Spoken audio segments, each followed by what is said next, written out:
Guys, meron lang akong isi-share. Yung, halimbawa, meron kayong chine-check na Panasonic, tapos hindi gumagana yung outdoor, pwede na siyang ma-check ng kahit walang tester. Parang ano ba, actual test outdoor unit gamit yung PCB board ito.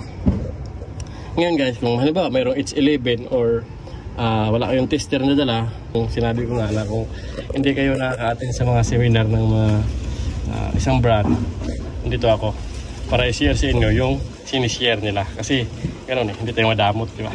So ito guys, kung mayroon kayong sine-check na outdoor unit, hindi gumagana, malalaman nyo yan kung alin yung sira, or kung PCB board, or yung compressor, or yung fan motor. Kung example lang, wala kang dalang tester, mati-check yan guys pag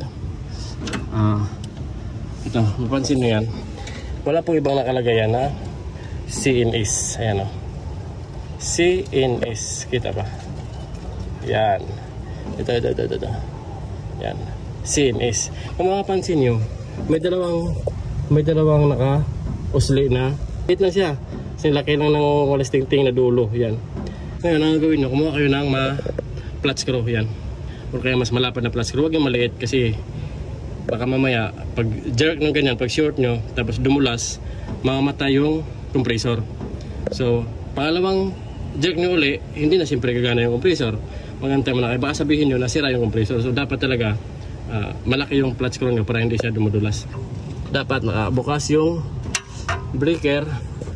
Tapos yan, may gauge yan kasi tapos na natin itong repiping. Nasa loob kasi ng kisame, nagtutulo na. So yan, patay siya. So kailangan guys, hindi kayo panay lolo. Kasi pag once nanginginig yung kamay ng ganyan, baka mag-short pa yung ibang PCB board. So i-jerk natin guys ha.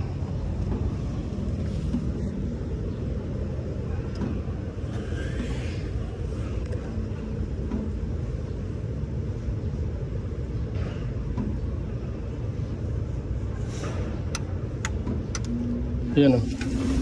Okay guys, antayin nyo lang siya ng ilang minutes.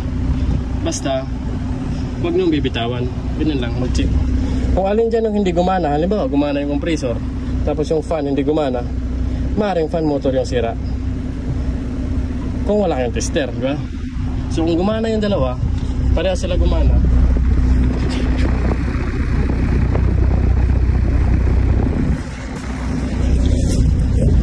ibig sabihin buo yung board, di ba? So yun lang guys, mag-check. Kailangan hindi talaga siya naglulos, hindi mo siya mabibitawan pagka-jerk ng ganyan. At kung nakatulong sa iyo itong video guys, huwag niyo kalimutan paki-like, follow, at saka share na rin, comment na rin, di ba? Para lalo pa tayong sipagin sa mga bago nating nalalaman. So yun lang, mag-ingat kayo, God bless, love you all.